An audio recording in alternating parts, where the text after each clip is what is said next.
una exigua minoría y procedían de otro mundo que probablemente hubiera podido beneficiarse de un estatuto de refugiado y de asilo si los países europeos hubieran sido leales a sus principios fundacionales y hubieran sido realmente una tierra de asilo y de refugio, cosa que no hemos hecho nunca.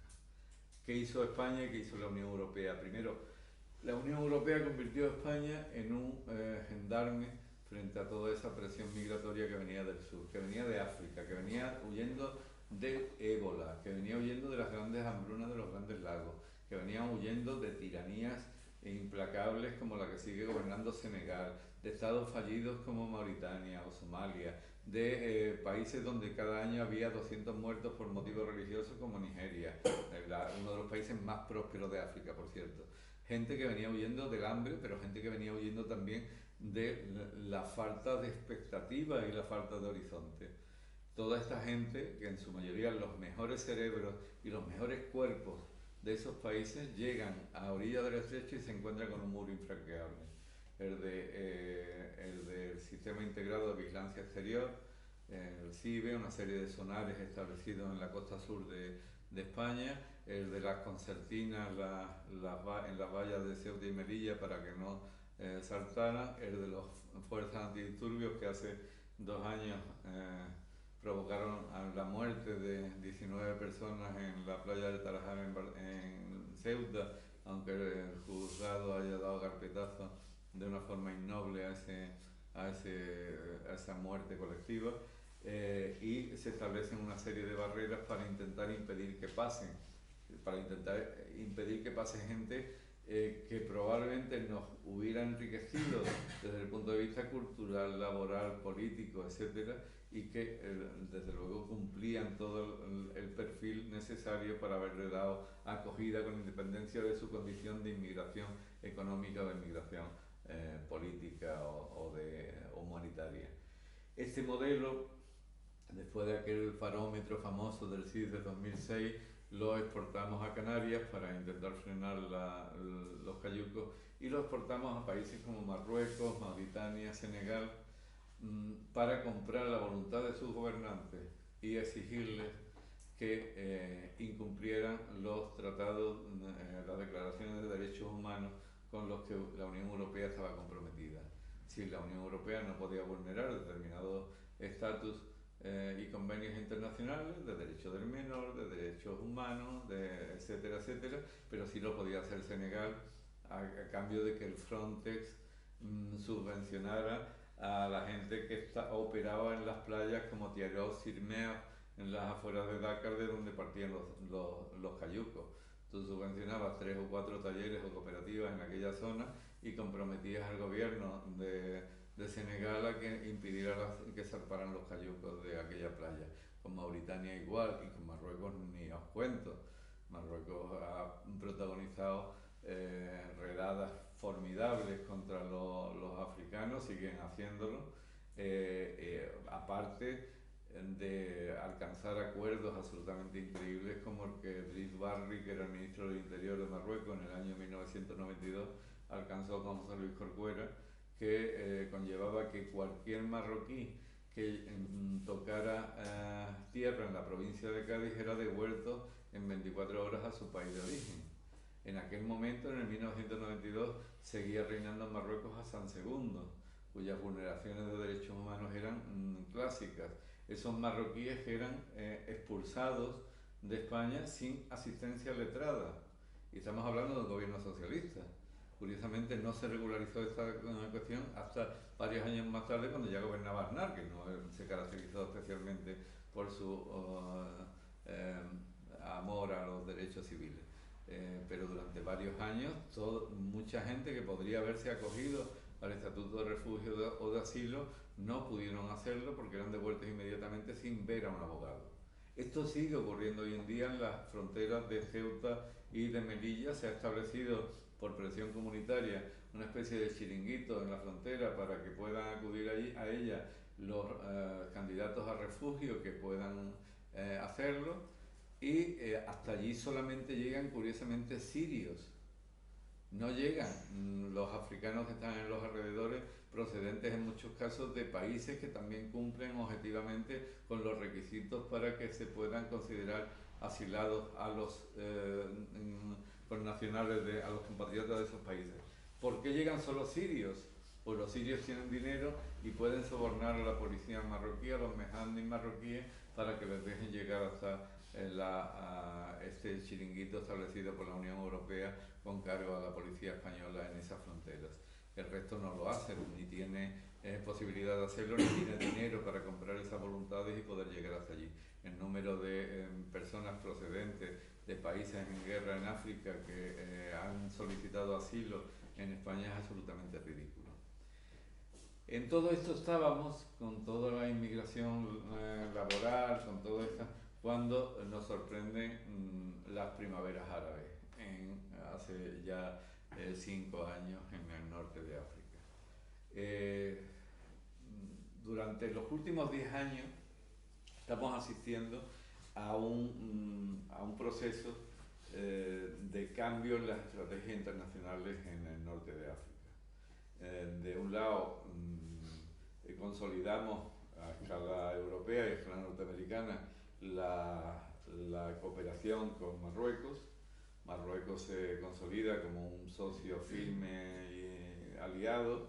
Estados Unidos llega, por ejemplo, a construir muy cerca del Sahara Occidental, levantar una base militar, la de Tantán, que podría suponer una alternativa a la base de Rota si los pacifistas españoles o los pacifistas alemanes, con las redes de base de Estados Unidos en Alemania, se ponen demasiado impertinentes en algún momento, pueden tener una base que utilizar sobre el terreno en una zona crucial del continente africano.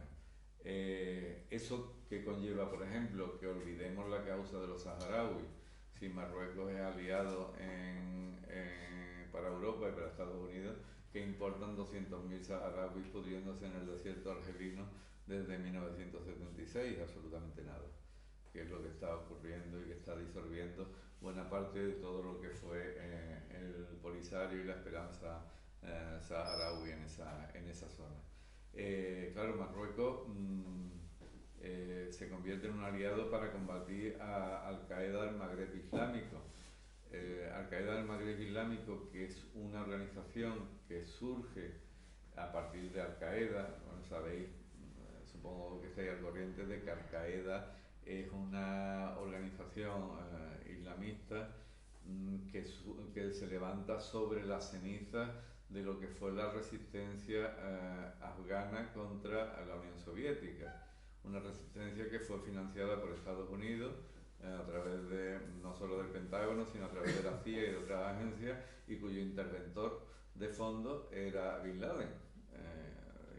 Era saudita, pero estaba al frente de aquella operación. De aquellos restos surge Al-Qaeda con una cierta vinculación con esas agencias de inteligencia y un cierto rencor que termina provocando los sucesivos intentos de Al-Qaeda de establecer el yihad. Los arabistas insisten que el concepto de guerra santa en árabe es masculino y no en femenino, no la yihad como suele decirse, sino el yihad. Y tampoco guerra santa en la traducción más exacta, pero bueno, para entendernos aceptemos ese término. En Al-Qaeda hay una gran propensión a la vendetta cuando atenta contra el Pentágono en Estados Unidos, contra las Torres Gemelas, etc. Y antes intenta perpetrar otros atentados en Estados Unidos. Pero también hay un concepto de vendetta cuando Estados Unidos se lanza a intentar devolverle la jugada en Afganistán. Me decía en aquel momento la presidenta de la Asociación de las Mujeres Afganas en España, es verdad, los talibán son unos brutos, los talibán fueron los que asumieron la moda, fundamentalmente la moda de los pastunes. Los pastunes son unas tropas campesinas, unos pueblos campesinos de Afganistán que a comienzos del siglo XX mantenían una indumentaria tradicional de sus mujeres que era precoránica, que era la del célebre burka. Eso lo adopta la burguesía afgana de Kabul y termina siendo una prenda de moda entre las mujeres y los hombres de la burguesía de Kabul durante buena parte del tiempo. Los talibán se asientan en ese mundo yo no sé si habéis visto la película Reds, basada en 10 días que estremecieron al mundo, el libro de John Reed, del periodista norteamericano que vive la Revolución Soviética. La protagoniza y la dirige Warren Beatty, y en una escena se ve a Warren Beatty predicando la revolución marxista en Afganistán, en las estepas, en árabe, con un traductor de árabe dirigido a los afganos que hablaban árabe. Y él, claro, él decía, porque la dictadura del proletariado, la conquista del Palacio de Invierno, bla, bla, bla, bla, una gran alocución, y el intérprete lo traducía y todo el mundo le aplaudía mucho. Y le comentaba a Warren Beatty en esa escena, hay que ver cómo ha calado el mensaje marxista entre estas tribus nómadas y tal. Decía el intérprete, no verás que cuando tú hablabas de dictadura del proletariado, yo lo traducía por yihad. Y lo de la toma del Palacio de Invierno le decía, hay que matar infieles. Ese era el ámbito sobre el que se asienta todo esto. La presidenta de la Asociación de Mujeres Afganas me decía, está muy bien esto de que dice Estados Unidos que vienen a invadir Afganistán, mi país, para liberarnos a las mujeres, pero se han aliado con los chiitas y los talibán eran muy brutos, pero quienes nos tiraban ácido a la cara cuando íbamos a la universidad eran los chiitas, no eran los talibán, y ahora son los aliados y los que van a liberarnos. Prueba de ello es que la liberación de las mujeres afganas no ha ocurrido a pesar de que lleven ya 15 años, se cumplan ya 15 años casi 15 años de la invasión. Igual ocurrió en Irak. Irak fue una guerra también de vendetta, fundamentalmente, y una guerra que terminó desbaratando la cohesión interna iraquí en una forma casi similar a lo que ocurrió en la Yugoslavia después de Tito. Tito era un tirano formidable, pero de alguna manera mantenía la cohesión interna en Yugoslavia. Cuando Tito, lógicamente, es derrocado por la historia y por su pueblo, los conflictos internos surgen, la Unión Europea es incapaz de intervenir para aplacar esos conflictos y termina ocurriendo una guerra civil brutal que estuvo al borde del genocidio a las puertas de Europa hace ya 25 años. En Irak viene a ocurrir lo mismo. George Bush y el trío de las Azores intentan convencernos, aparte de lo de las armas de destrucción masiva, de que Saddam Hussein es un aliado de Al-Qaeda. Saddam Hussein encabezaba el partido Ba'ath, que era un partido dentro del orden, es que utilizar estos términos es complicado, era de lo más laico que había en el mundo islámico, y por lo tanto era absolutamente peregrino pensar que Saddam Hussein podía tener vínculos con Al-Qaeda. Estaba combatiendo, de hecho, sus generales estaban combatiendo ya a extremistas islamistas que había dentro de su país, aparte de los kurdos, que por supuesto eso venía de serie, de intentar acabar con los kurdos, como sigue una costumbre que sigue ocurriendo tanto en Irak como en Turquía en los tiempos que corren. Pero claro, estaban combatiendo los islamistas radicales. ¿Cómo nos iban a hacer tragar que Saddam Hussein era aliado de Bin Laden? Muchos lo tragaron y se aceptó eso como modelo de cambio para aceptar la posibilidad de que se produjera lo que se produjo, una invasión, la destrucción del régimen iraquí. Saddam Hussein era también un déspota, un tirano indeseable, y habría que haberlo depuesto, pero de otra forma, a favor de su pueblo y no en contra de su pueblo, que finalmente terminó siendo el pagano de los excesos de Saddam Hussein y de los excesos de la invasión de Irak. Hoy en día, buena parte de los generales de Saddam Hussein que salieron vivos de todo aquello forman parte del núcleo duro del Daesh, del ISIS. Se terminaron aliando con los islamistas a los que perseguían, porque se vieron absolutamente orillados por los invasores, no tenían nada que hacer, y ya no solo es que, como ocurre en nuestro mundo, hay que pagar las facturas a fin de mes, es que hay que sobrevivir a fin de mes. Y terminaron dándole al Daesh, al ISIS, un mando jerárquico altamente cualificado, con un conocimiento de estrategia brutal, que está logrando lo que viene logrando. Estados Unidos ha perdido en los últimos años mucha fuerza en toda la región, en Oriente Próximo. Han intervenido otras potencias, desde China, Rusia, Arabia Saudita, por supuesto, Turquía también, en toda la zona. Hubo un ensayo, el de las primaveras árabes, que en gran medida fracasó. Pedro Martínez Montalves, nuestro mayor arabista, ya preconizaba que probablemente las primaveras terminarían en otoño sin pasar por el verano, y hace poco me decía que habían terminado directamente en el invierno, porque claro, en Marruecos la primavera árabe del grupo de jóvenes del 20 de febrero terminó absolutamente silenciada por el régimen y por la complicidad de Occidente, porque no estaban dispuestos a que hubiera ninguna alteración interna. Hubo un cambio de constitución que fue un absoluto maquillaje por parte de Mohamed VI, que acalló los brotes de rebeldía.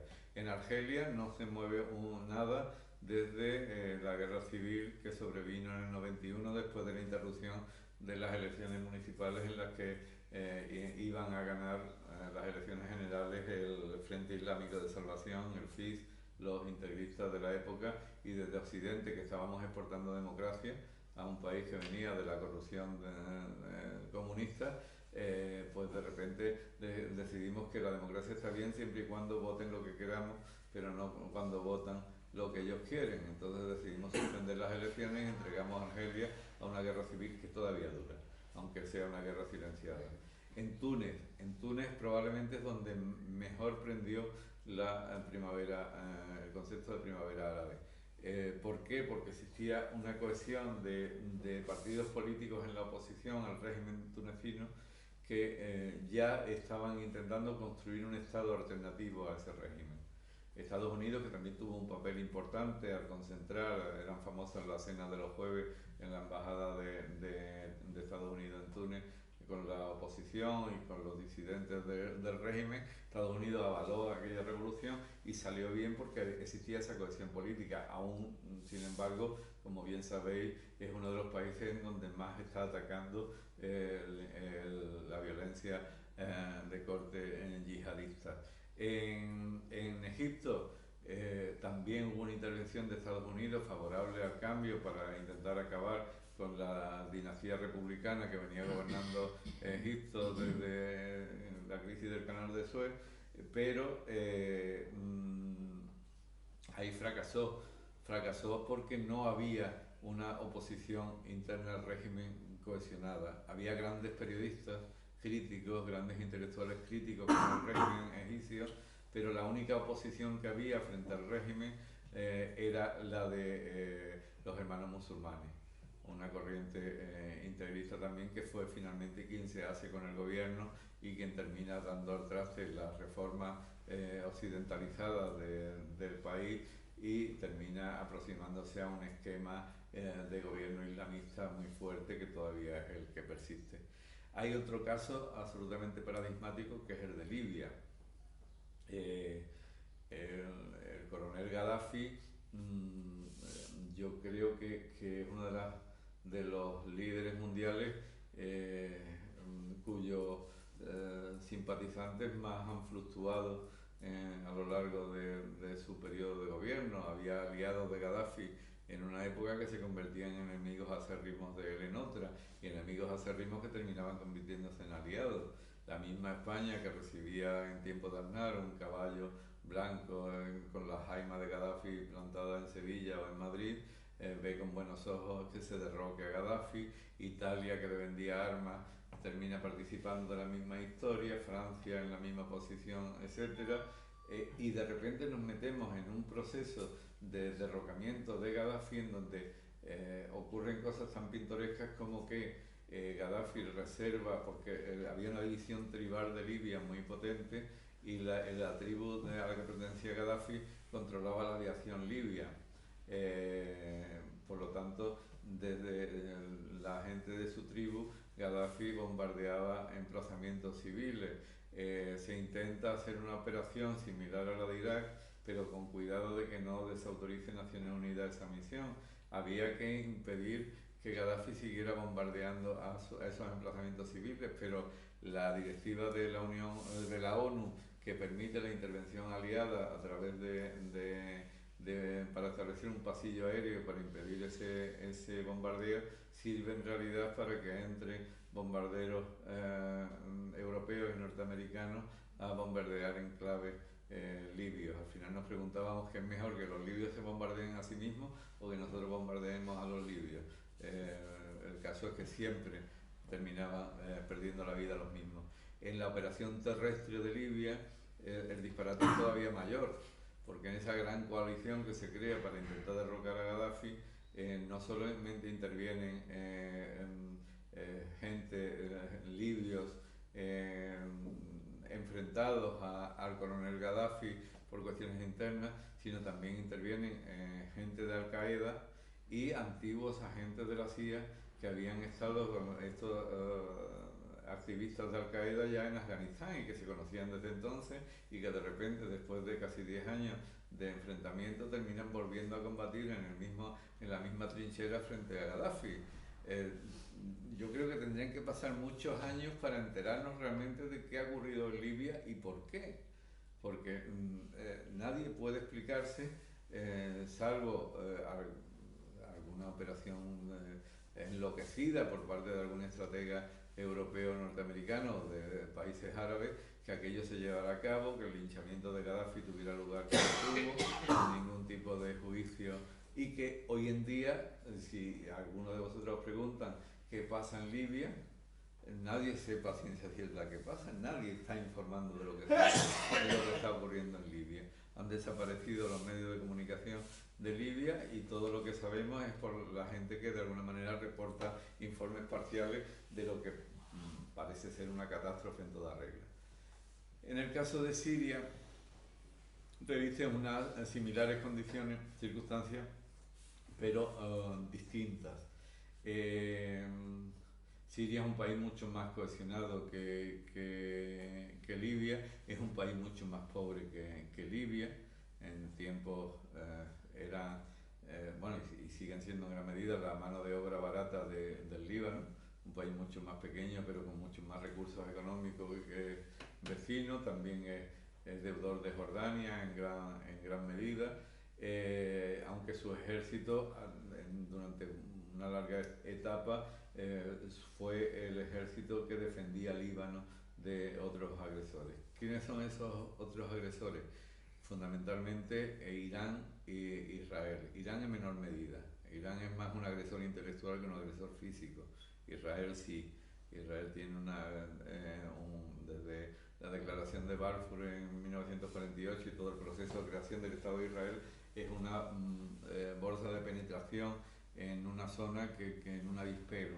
Primero provocó el exilio palestino a muchos lugares de la región, desde Líbano, Jordania, el propio Irak, en su día Siria, y ahora sigue siendo un factor que de alguna manera condiciona las reglas del juego. También Irán, cuando Khomeini derroca al Shah de Persia en el 78, establece el primer régimen chiita importante en la región, más allá de la dominación de los ayatolás. Irán reviste a grandes rasgos algunas características que a veces nos pasan desapercibidas. Primero, los iraníes no son árabes, son persas. Su alfabeto, por lo tanto, es diferente al alfabeto árabe, su forma de comunicación, su lenguaje de signos mucho más próximo al europeo, al occidental, que al árabe. Tienen ayatolas, tienen clérigos con poder político, cosa que no ocurre en todo el mundo que les circunda, y son chiitas y no sunitas como la mayoría de los musulmanes. El enfrentamiento entre los chiitas y los sunitas se remonta a la muerte de Mahoma. El yerno de Mahoma establece una corriente diferente que se mantiene viva en el mundo islámico todavía y que ha provocado una larguísima guerra civil que yo garantizo que es muy difícil de entender, porque por ejemplo un régimen como el iraní, que es chiita, los chiitas suponen el 10% de la población musulmana dentro del ámbito de Oriente Próximo, el resto son sunitas, que entroncan con el ámbito alauí fundamentalmente, muchos más son la traducción de sunita viene de los hombres de la tradición y están mucho más próximos al sistema, a los sistemas políticos imperantes. Los chiitas tienen un punto de reverdía y de distorsión de lo establecido.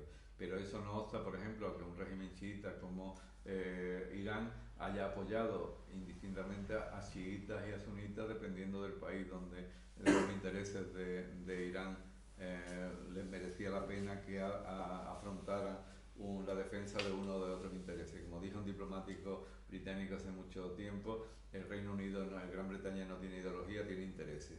Irán lo mismo, todos los países árabes, Arabia Saudita igual, y por supuesto todo Occidente no tiene ideología, tiene intereses, y los intereses son económicos, de supervivencia, el petróleo, el agua, con independencia de la religión, que es el formidable pretexto que sirve para todo esto. En el caso de Siria, hay los chiitas en general en los países de dominación sunita tienen los estratos más bajos del proceso productivo, son los suyos. Y en Siria, que es un país ya de por sí empobrecido, los chiitas tienen un papel mucho más reducido. Cuando ahora se nos dice, es que, claro, es que los refugiados sirios que vienen a Europa están huyendo del ISIS, están huyendo del Daesh, no lo creáis, la inmensa mayoría de los refugiados están huyendo de su propio gobierno, que es quien empezó a atentar contra todos ellos. El Bashir al-Assad, que representa también una dinastía republicana que se remonta hasta al año 71 con su padre, mantienen un régimen tiránico sobre Siria. Formidable, parte de esa población se rebela contra ese régimen, los intereses europeos y norteamericanos, occidentales en general, de Israel, mantienen a Bashir al-Assad como una baza, lo mismo que mantenemos el régimen de Marruecos, solo que en ese caso Bashir al-Assad no se fía de sus supuestos aliados porque han visto que en determinados momentos han intentado alimentar la resistencia contra su régimen, se alía con Rusia, que desde luego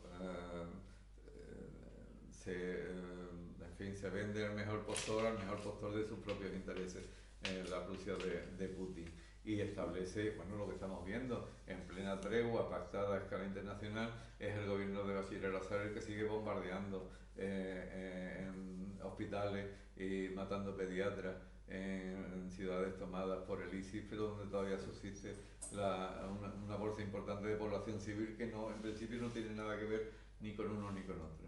Estamos apoyando a Bashir al-Assad con la nariz tapada frente al ISIS. ¿Por qué? ¿Qué mayor peligro representa para el país? Es verdad que la guerrilla del ISIS decapita periodistas y obliga a niños a ejecutar a personas, pero es que los crímenes de Bashir al-Assad no son menores. Es muy difícil establecer una equidistancia en una circunstancia de ese tipo. Es muy difícil proceder a una intervención terrestre, que es lo que exigiría hoy por hoy Siria.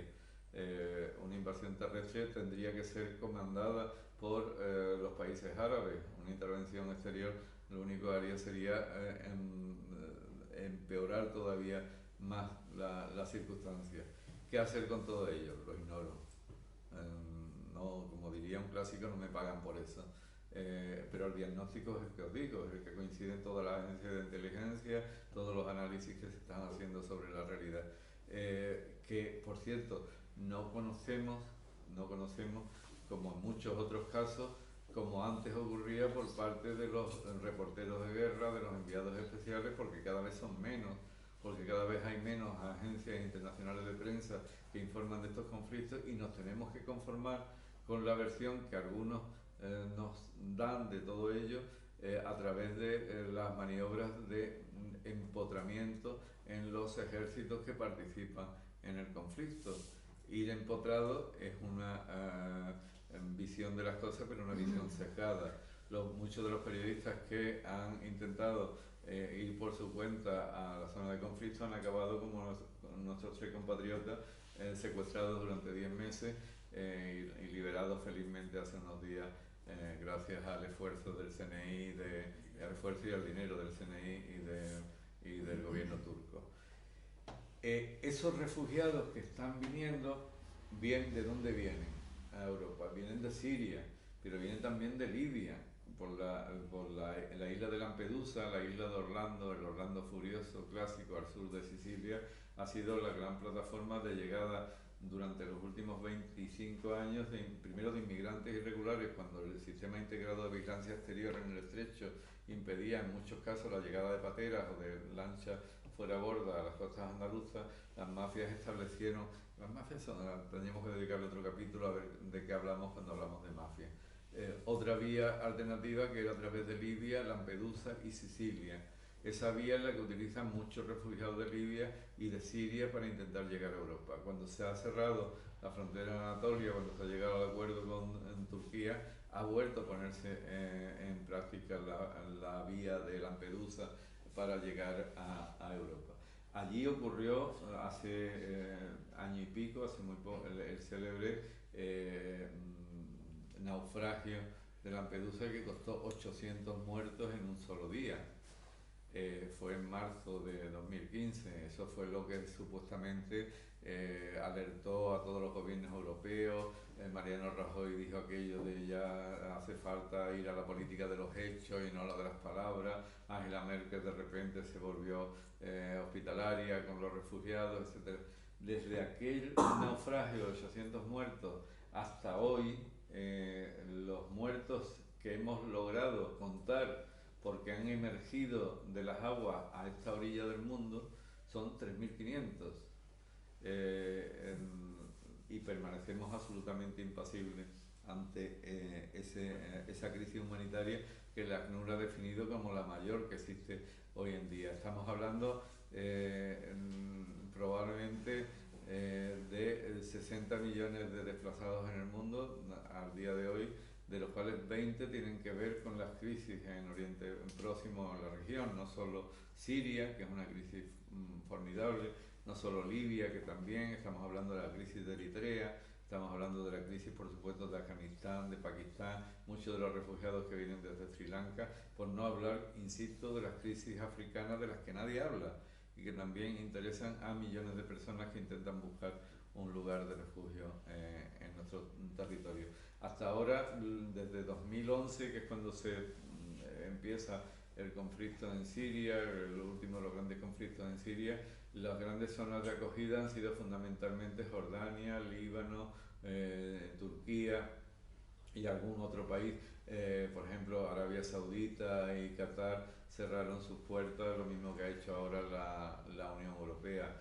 Hay casos también especiales como el de Yemen, también donde hay una presencia chií importante, o alguna de las antiguas repúblicas islamistas del sur de la Unión Soviética, donde también los chiíes tienen presencia, que también están en una situación de urgencia militar. ¿Qué hace la Unión Europea? Vulnerar todos los acuerdos internacionales que ha suscrito.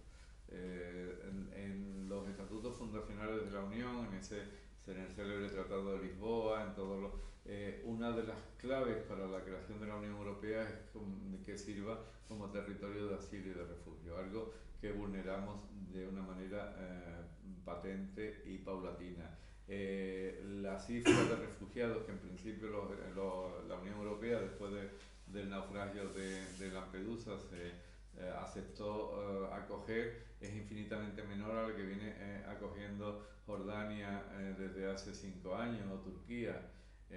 Los queremos, obedecemos a una consigna que hace ya muchos años se enunció en Estados Unidos bajo un acrónimo, not in my backyard, no en mi patio trasero. Sí, todo esto de los refugiados está muy bien, pero no en mi casa. Todo esto de la inmigración y tal, pero no en mi casa. Todo esto de la igualdad entre hombres y mujeres, muy bien, pero no en mi casa.